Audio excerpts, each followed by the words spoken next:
ونستعينه ونستغفره ونعوذ بالله من شرور أنفسنا ومن سيئات أعمالنا من يهده الله فلا مضل له ومن يضلله فلا هادي له وأشهد أن لا إله إلا الله وأشهد أن محمدا عبده ورسوله أما بعد فأعوذ بالله من الشيطان الرجيم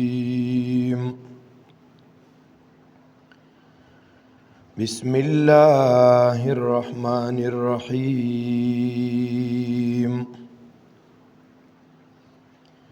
وننزل من القرآن ما هو شفاء ورحمة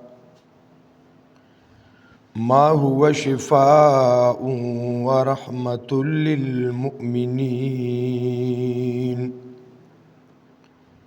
ولا يزيد الظالمين إلا خسارا وقال النبي صلى الله عليه وسلم اقرأوا القرآن فإنه يأتي يوم القيامة شفيعا لأصحابه أو كما قال. معزز علماء کرام او د دې علاقې غیرتمندو مسلمانانو د دې خوازې خالد لږ ګرانېدو شي ایماندارو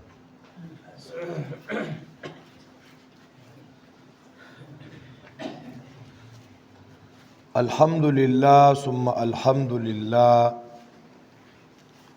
ستاسو په دې علاقه کې درې خوشاله نن تاسو را جمع کړي دي دې ځای کې مولانا عبدالولی صاحب که یو طرف ته د نحو صرف دوره اغم اختتام ته رسولې ده دام د طلبه کرامو د پاره د استاد د پاره یو لوی خوشحالي او د هغه مسلمانانو د پاره چې کوم مسلمانان د داسې علماو سره تعلق ساتي چې هغه په علاقه کې فعال علماء کرامي نو اغیم په دې موقع باندې خوشحالي محسوسي چې زمونږ د کم علماء کرام سره تعلق دی نو هغې سنا څه فصل تیار که او دې کې د هغه مسلمانانو هم ورسره حصه نو یو طرف ته دا خوشحالي ده بل طرف ته ستاسو د جامع مسجد کې قرآن کریم په ترجمه تفسیر سره اختتام ته ورسېده د ځان ته یو لویه خوشحالي ده او بیا په تراو کې ختم په تراو کې ختم دا مې یو ډېر لوی عمل دی بابرکت عمل دی د حرمینو عمل دی د ډېرو اسلافو معمول دی نو دا خو هغه خوشحالي وي محترمو بیا دلته الحمدلله د علاقې مسلمانان د مازیګر نه را روان دي چې نن زمونږ په علاقه کې ختمونه دي د دینم دا معلومېده چې د ځای کې زمونږ د رور مولانا عبدالولی صاحب محنت کړی دی د دې خلکو زړونو کې هغه محنت ناست دی داغي د وجنا د خلکو پړونو کې یو محبتو د مازیګر نه دلته دا مسلمانان دا نوجوانان مشران کشران ډیر مینا محبت سره راجمع کېده بیا د تفسیر درس هم پکې وشه او بیا کم شیخ او مفسر چې تاسو له مازیګر د تفسیر ختم وکړه نو مونږ ته داسې علماو ته پسخېدل پکار دی چې مونږ له بیا په تراو کې هم ختم وکړو سړی وی چې دا دې بس کوي نه چې دا نورې موږدي شي ځکه بعضې ځایونو کې مونږ په تراو کې ودرېږو نو یقینو کې هغه ټول سور سړي ته مړاوي کی نه سړی په رکوع باندې پوهېږي نه په سجده باندې سړی پوهېږي او دارنګې په هغه سبق باندې هم سړی نه پوهېږي خو بس کره کرے شروع کړي او قرآن وایه زمونږ مسلمانان پکې صرف په هغه الحق ټکي باندې پوه شي که نه دونه خوند او دونه مزه اے محترم مسلمانانو الله رب العزت دې دې ځای کې چې دا کم محنت وشه الله دې ته قبولیت ورکي او الله دې ته دوام نصیب کی تلوی د خوشحالی خبره ده محترمو بیا محترمو قرآن کریم دې ځای کې په ترجمه په تفسیر په تراو کې اختتام ته ورسېده نو داسې به نه کوو چې ختم وشو او علیکه مبارک شي او کیسه لاړه ګواټو ته او مونږ ته لاړو پراټو ته دا کیسه به نه کوو پخوا به دې وړو لبې کولې چې د ماښام بانګ ټیم به شو که نه یو بل ته به یې کیسې شروع کړې وې لوبې به یې کولې نو یې کیسه لاړه ګواټو ته او مونږ ته لاړو پراټو ته بی ختم وشه مولانا صاحب بخپل ګواټي خپل کور ته لاړ شي مونږ بخپلو کورونو ته لاړ شو کیسه ختمه نن به تر اغیزونه قرآن کریم مو اورېده په معنا مفهوم سره په ترجمه تفسیر سره په تراو کې مو اورېده اے محترم نن به تر اغیزونه تر څو چې مو ځان سره احتساب نه کړي دا خو عظیم کتاب دی دا خو چې چرته تلې د خلکو کې فکری انقلاب راوسته د خلکو کې نظریاتی انقلاب راوسته د خلکو کې عملی انقلاب راوسته دی د خلک توبې باندې آماده کړي دي په اعمالو کې په اضافه باندې آماده کړي دي نو محترم مسلمانانو مونږ کې څه چینجز راغی دا به حساب کو ځان سره که څه فرق راکې د قرآن راوستی څه انقلاب راکې راوستی بیا خو حقیقت دا دی مونږ او تاسو د مبارکباد مستحق یو او کنا د علماو دون ځان وکړو د قراو دون ځان وکړو تاسو ځان وکړو او الان کما کان چې څنګه وو اوسم هغه شان مثال مو د سپید لکې مثلا د سپید لکې وی چې شل کالم په نچه کې بند اوساتي خو چې نچته نه لري کې نو بیا را کږشي نو قرآن مو واورېده دلته خو اوس چې قرآن ختم شه روجه به ختم شي نو بیا به زړه په زړه مخکې چې مسکول اوس به هغه کو مخکې اخلاق ګنده اوس هم اخلاق ګنده مخکې مور پلار نه پیژنده اوس هم مور پلار نه پیژنو مخکې رشتہ دار هغې سره تعلق نه و رشتہ داري نه وه اوس هم هغه شان زما په خیال زمونږ دا درسونو کې شرکت به دا فیدمن نی بیا الله رب العزت دې ځای کې د قرآن دا محنت په مونږ او تاسو کې د انقلاب ذریعہ وګرځي او دا د قرآن کریم تاثیر دی دا یاد ساته محترمو او د دې قرآن کریم مثال چې مونږ او تاسو په قرآن کې وګورو نو ډیرو ځایونو کې الله رب العزت د قرآن مثال د باران سره ورکوي باران د برنا او قرآن دا هم د برنا باران چې راوریږي یو باران دی دلته ځمکې مختلفې دي یو قسم ځمکه داسې ده مزیدار ځمکه ده قابل د کروندې ده هغه ځمکه باندې باران راورېده اے محترمو مسلمانانو پای کې ښکلی فصل راوټو کېده، د ګنو فصل، د ګلونو فصل، د میوو فصل، د سبزیانو فصل، غنم راوخته. اے محترم مسلمانانو، بیا هغه فصلونه، هغه میوجات، هغه سبزیانې، هغه غلا مونږ ته هم پیدا راکوله، نو نورو خلکو ته هم د هغې نه پیدا رسېده، منډایانو ته د هغې نه غلې او سبزیانې تلې، پیدا ترې نه خورېده، هم دغه زمیندارانو ته او هم نورو خلکو ته. داسې ده که نه؟ ما په خبره پوهېږې محترمو؟ خوب خو نه یې درغلی او ستړي خو نه یې؟ دروغ به بلکل نه وایي. ګورې اے محترمو مسلمانانو، خو بل ځای کې خلکو یو ځای ته ډیرانونه را جمع کړي دي، ګندونه یې را جمع کړي دي، خځلې را جمع کړي دي. هغه باران چې په دې بله ځمکه باندې راورېده، هلته زرغونه وشوه، هغه اوبه، هغه باران په دغه ډیران راورېده. دای نه دی خو اسخا اوبه روانې، ګنده اوبه روانې، دای نه بدبویانې روانې. په لاره څوک تېرېږي خپل جامې ځان پسې راغونډوي چې تاد کې راته را نشي، خلکو ته هم تکلیفه، په لاره چې څوک ځي راځي هغې له هم تکلیفه. باران خو یو باران و که نه، د باران قصور خو نه و که نه، خو دې خوا ځمکه جدا جدا وه. قرآن کریم خو د الله کلام دی، ټولې دنیا ته راغلی دی، خو انسانان هم دوه قسمه دي. یو هغه انسانان دی په آخرت ایمان دی، یو هغه انسانان هغې الله مني، قیامت مني،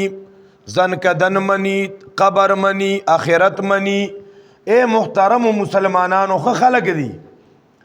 خو مخکې ورته قرآن کریم نو بیان شوی، د قرآن بیان ورته وشو، عقیده صحیح شوه. او دا یادو ساته محترمو، دا قرآن کریم نه دی، د دې د بیانولو سره عقیده خو بدله ضرور سموي، عقیده به د پړومبي فرصت کې سمیږي. ښه دننه عقیده کې بدله چینجز راولي چې یو ورځ درس ته کښېنې خو دا هغه چاته چې مسلمانو، هغه چاته چې ایمان پکې و، او که ډېر ښه سړی و او ایمان پکې نه و، دا ښه سړیتوب یې په کار راځي؟ یو سړی ډېر ښه سړی دی خو ایمان پکې نه. د شیخ کابل ګرامي رحمت الله علیه څه کسان یادولو، دا ډېر ښه خلک دي، ډېر زیات ښه دي، خو بس صرف ایمان پکې نشته. نو اے محترمو مسلمانانو، نو یو قسم هغه خلق دی ایمان والا، آخرت منه، الله منه، دی قرآن کریم واورېده، چینجز راغی، بدلون راغی، انقلاب راغی، جون بدل شو، عقیده زده کا، کور ته ځي بچو ته عقیده بیانوي، خپل اهل و عیال ته عقیده بیانوي، خپل یار دوست ته د دین بیان کوي، تبدیلی راله، په خپل هم ولا پیدا، نو نورو خلکو تم پیدا. یو هغه خلک چې پړونو یې ځنګلو، په آخرت ایمان نه. اے محترمو، هغه خلک هم د الله کتاب واورېده، د هغې پړه ځنګل دی، زړونه یې سخت دي، زړونه یې تور دي. اے محترمو مسلمانانو، هغې دا اراده نه کوي چې مونږ کې بدلون راشي، نو هغه خلک د خولې نه به ډډوزې روانې شي. مثال یې د ډیران دی، دی به د قرآن والا مخالفت شروع کی، قرآن والا پسې به خبرې شروع کی، ښه غوږونه یې راله وخوړه، بل څه کار یې نشته، او هر وخت قرآن. هلکه دا ته څنګه مسلمانې؟ دغه انسان د ده مثال په شان د ډیران دی. په خبره پوه شوې؟ اے په دې هم پوه نه شوې؟ محترمو علماء کرام وایي تاسو وګورئ بورا ته، دې ټول عمر په ګلانو کې خوشحاله او ګونګټه په ګندونو کې خوشحاله که نه؟ دا ګونګټ نه دی، وایي ډېر کرته دی چې داسې چې ته ګلونو خواته لړ شي که نه، نو دی بېهوشه کېږي، دی را پرېوځي خوشبویې سره، دی دا نشي برداشت کولی. الله اکبر کبیره. اے محترم مسلمانانو، یو ملګري خبره کوله چې د دې کویت او که قطر کې یو تنو مزدور کاره سړی و چې د ښار ته تللی و څه کار باندې، هلته پسې چل شي او بېهوشه پروت و. ډاکټران به راتله زړه به ولا چکاو دړکن به ولا چکاو دی خو ای سی جی ورله کوله ټول کار برابرو او سړی بېهوشه پروت چا ولا ستنې والې چا ولا جبې لاندې ګولۍ کېښودې چا وې د اړه دوره ده دی خو ټول ارسې صفا راتله یو هوښیار ډاکټر راغی پوره ډاکټرانو کې مخیار او کمه کلی کنه تجربه کار ډاکټر راغی هغه تپوس کې دې څه کار کوي کله کله د چا د روزګار تپوس کوي دې څه کار کوي دی ولستنې وي هغه غریب ته کاروبار کې بلا مشکلات راغلي ذهني ټینشن دی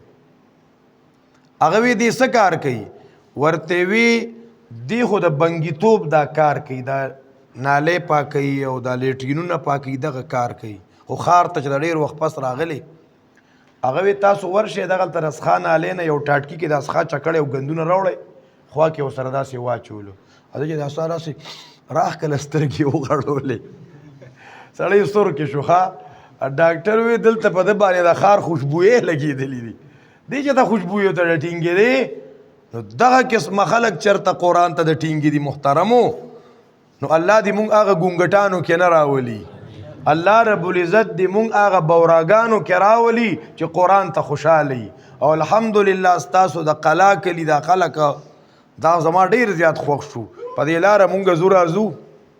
خو دې خوا مونږ نو راغلي مفتي سهیل صاحب دې ته خو ډېر پخوا نه به راتلو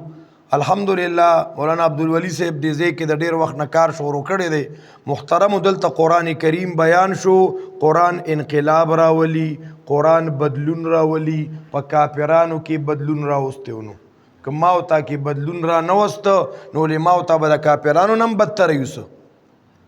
نبی علیہ الصلوۃ والسلام چې کله د وحی دا بیان شروع کو د قرآن دا بیان شروع کو کنه یو غټه پراپیګنډا ورپسې شروع شوه د خپلوانو د لاسه او هغه پراپیګنډا دونه وایرل شوه او غلطه خبره ډیره زر خورېږي کنه غلطه خبرې ته دلته خلکو ته ووایه سود مه کوئ د خویندو حصې مه ګیروئ او دا زیاتې مه کوئ پردې حق مه ګیروئ دا خبره نه وایرل کېږي دا نه خورېږي او د دروغو یو خبره او یو کیسه غونته او یو ډرامه غونته او یو لطیفه غونته یاره چې ماښام ګورې که نه به ټولې دنیا ته رسېدلي ښه نو دا غلطې خبرې او پراپیګنډې دا ډېرې لرې لرې پورې خورېږي او ډېر خلک ترې نه اثر اخلي او ډېر خلک د غلطې خبرې نه په عقیدت کې متاثره کېږي محترمو مسلمانانو مونږ ته اصل خبره د عقیدې ده نه د عقیدت کله ستا د یو استاد سره د یو شیخ سره د یو خطیب سره د مقرر سره د هغه د اواز سره د هغه د سر سره مینه پیدا شوه دا عقیدت دی اوس ته لګې د هغه هر جایز ناجایز نجي نه دا خو ډېره سمه خبره ده ته وګوره د عقیدې خلاف خو نه ده نو ما او تا به خپلې عقیدې پسې ګرځو عقیدت په خپل ځای خو هغه عقیدت ته به په عقیدې غلبه نه ورکوو چې کم خلق په دې عقیدت کې مبتلا شوي عقیدت ته غلبه ورکړي د هغې نه عقیده پاتې شوې ده ته یاد وساتئ محترم هغه بیا کله د خپل شیخ کله د خپل پیر کله د خپل مرشد کله د خوښې خطیب د هغه سر د هغه آواز بیا دغه جایز ناجایز هغه هر څه ته هغه ټیک وي جګړه پې کوي سر پې ماتوي دی ګوري نه خبره تول کوي نه چې دا زه قرآن او سنت سره تول کما دا برابر ده که برابر نه نه خو بس دا استاد یې کوي نو که ښه وي او که بد وي زه یې منم دا عقیدت دی او دا کار غلط دی محترمو اے محترمو مسلمانانو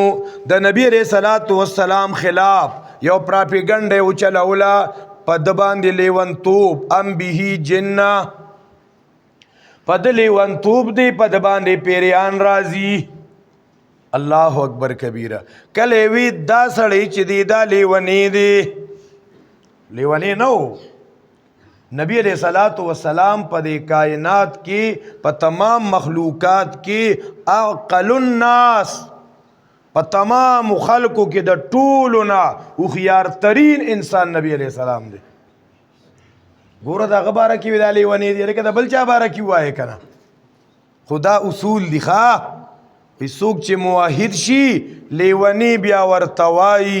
زمونږ د کلي خلک پنجپیرې بیا ورته وایي الله اکبر کبیره په نبی علیہ الصلوۃ والسلام خلاف پراپیګنډه وشوه چې دی لیونی دی پیریان دی پی دا خبره دونه خوره شوه لرې بانډو ته لاړه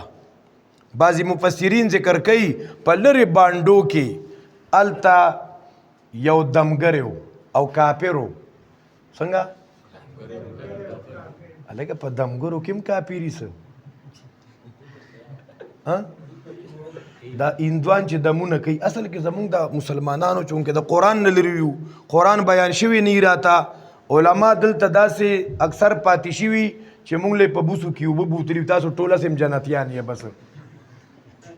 نو مونږ دغه شی ډېر زیات تباه کړي محترمو اسه زمونږ د مولیانو مزاج چې خلک وایي چې مولوي صاحب ښایسته بیان وکړو اعظم ویم چې ته واړه جنتونه ستاسو مبارک شه تاسو وایي استاد جي ښه دی زه ویم تاسو ښه یو بل په دې باندې یو بل ته حوصله افزایي کوو او چې کوم اصل کار دی زما ذمه داري دا ده چې دې وخت کې په خلکو کې په عوامو کې په مقتدیانو کې کم کمی کم کوتاهونه کمی ګناهونه کم غلط عقاید زما فرض دادي چې هغه تاسو ته مینې محبت سره بیان کما ستاسو ذمہ داری دا ده چې ما توای مولوی صاحب توای چې مونږ ته ټیټ سخت ترخی انجکشن راولګوا چې دا مرزونو علاج مو شي مونږ نه استاد ګور ډیر مخکې پکې مزه ډیر کچې ته پکې ماوړه الله اکبر کبیره محترمونو هغه دمګری سو کافرو زمونږ د عوام الناس سوچ دا دی چې کم یو تن دا مې هغه یو بیان کو نو چې بیان مې کو یو دا واقعیا مې پکې بیانوله او دلته سره چې ناس تو هغه مخک لک دمګریو نو هغه ته مرګرو کته خاندلې وته نن یو مسلمان دمګری کنه هغه ته قرآن او سنت او سورت اخلاص باندې دم کیا خو ځان ته یو خبره ده او یو هغه چې کوړو منترو ته کار ویلی خلکو کې کفر خوري او خلک ورماتي دلته خزر اوته او دلته کې سړی راوته دی چاته کوړې منتري معلومه او چاله تعویذونه راوباسي خو خپل مزیدار د سہولت کاروبار دی ښا دغه خلک خامخا بیا مخالفت کوي د ډیرو خلکو پاغي عقیدت جوړ شوی محترم الله اکبر کبیره نو هغه دمګری سو ال تسړی خبر شو چې بئی په دې خانقابي چې کم متولیان دي د دې په کشرانو کې یو ډیر ښایسته نوجوان دی او ګوره په هغه پیریان راځي نو خلک خو ماته راځي دم ته که نه خو یاره دا خلک دی د حجاج کرامو خدمتونه کوي نو زه به په خپله لاړ شم د دم درود به وکړم نو راغلی د پیغمبر دم دپاره چې پیغمبر دم کی خو دینه اندازه ولګوي چې هغه وخت کې بغیر د میډیا نه دا پراپیګنډه څونه وایرل شوه څونه خوره شوه د پیغمبر باره کې لرې پورې ځکه دی به ځای په ځای په لارو کې به ناستو څوک به د بهر نه راتله پویه کول به چې دلته ګورې یو نوجوان دی جادو در باندې ونکي چاته به وی لیونی دی چاله به وی ګډې وډې وی چاته به وی پیریان دی پی هغه سړی راغی د هغه مفسرین نوم زمان بن ثعلبه غالبا ذکر کوي هغه راغی د نبی علیہ السلام معلومات کول نبی علیہ السلام سره ملاقات وکړو نبی علیہ السلام ته وی ورواره دا پتا دا چپه د سونه وخت نه راځي عجیب الله اکبر عقل الناس دا سټیم کې راځي غوي مال خو پته نشته په ما خو چپه نشته په ما خو غوټه نشته د پیریانو په ما لیونتوب نشته نو دا دونه لرې چې دا خبره مشهوره شوې دا ولې دا ته څه وایې خیر هغه ورته شروع وکړه خو سینه کې خو زما زورم نشته او نه مونږ هغه شان الفاظ ویلی شو دا چې مفتي نجیب الله صاحب درته وایي چې د دې تلاوت څونه مزه کوله چې دا ورته پیغمبر هغه ټیم شروع کړي به کم خوند او مزه کړي یاره نبی علیہ السلام اعوذ باللہ من الشیطان الرجیم بسم اللہ الرحمن الرحیم والسماء والطارق وما ادراک ما الطارق پیغمبر دا صورت شروع اوس هغه عربیو په دې پوهېده په دې کې والسماء ذات الرجع والارض ذات الصدع انه لقول فصل دا چې سویم دی دا فیصله کن خبرې دي وما هو بالحظ دا څه ټوکې ټکاري خو نه دي دا خو د خلکو خوبونه او کیسې خو نه دي بزرګ ته په خوب کې راغی د بعضې خلکو دین ګورې دی تاسو علاقو کې خو به نه یو مونږ طرف ته ډېر خلک تقریرونو کې ټول تقریرونو کې دای یو بزرګ وي بزرګ ته خوب کې راغی چې رب د سره څه معامله وکړه وایي هغه وایي ما پرېږدوه زما په جنازه کې چې دا 8 لاکه خلک شریک شوي و که نه دا ټول الله جنت ته بوتلو لکه دا خو اسان کارو قرآن کریم وما هو بالهزل دا څه ټوکې ټکالي خو نه دي کله به کیسې کوي دا مې د ډېرو خو خلکو نه اورېدلي محترمو الله اکبر کبیره و یو کپنچور راغی د یو زنانه جنازه کې شرکت وکړه هغه به هره جنازه کې شرکت کو بیا به د تدفین عمل تم تلوخه نو بیا به دې د شپې 2 بجې تلو نو د هغه مړي نه به کپن رایستو دا کپنونه به خرڅول بیا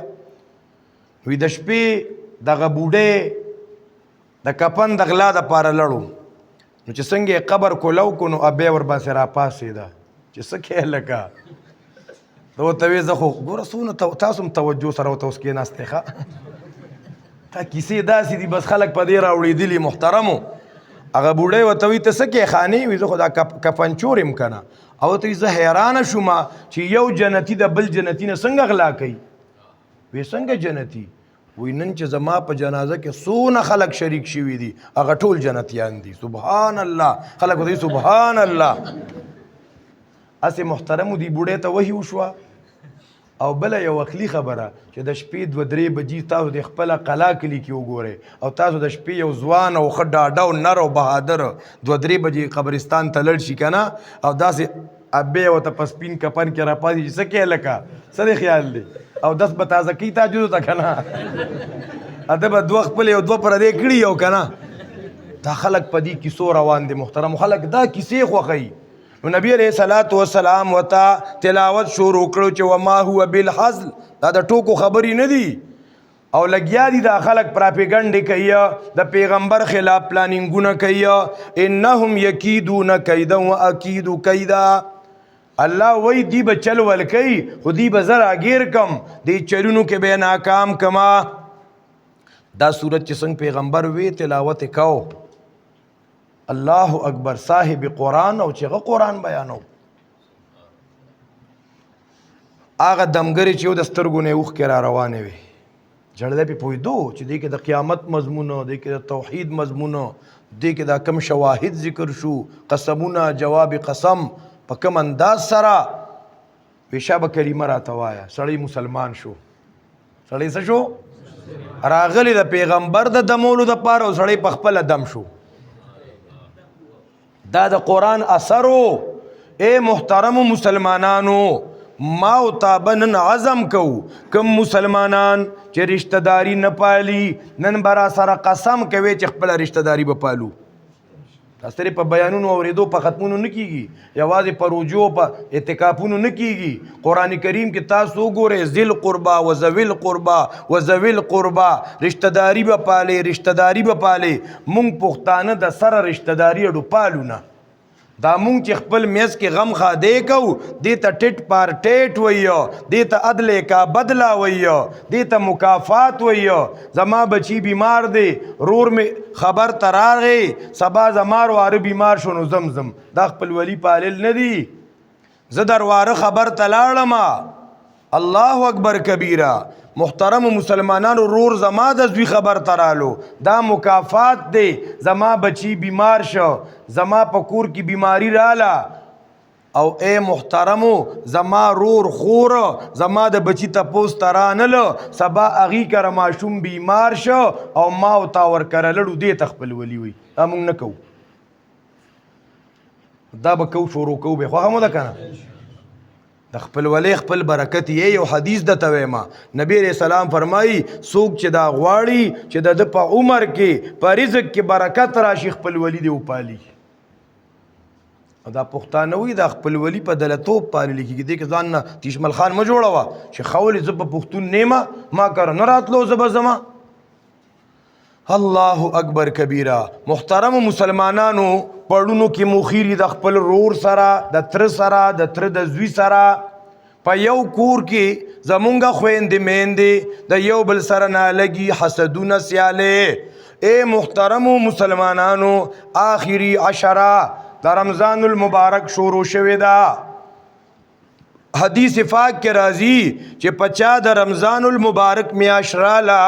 او د پکې د ګناونو مغفرت اونشه د دې سړی په تباہی کې شک نشتا نو خپل ګناهونه به په الله معاف کو محترمو او دا هغه میاشت د مبارکه چې د دې ار لمحه د دې ار سیکن ار لمحه دا د رحمتم دا د برکتم دا د مغفرتم دا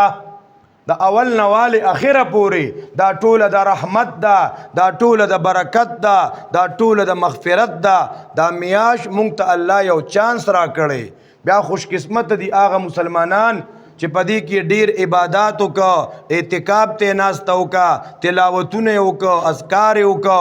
محترم مسلمانانو زکاتونه ورکا خیراتونه وکا پدې میاش کې د مساجد و خدمت وکا د علماء او طلباء و خدمت وکا دا ډیر خوش قسمت خلق دي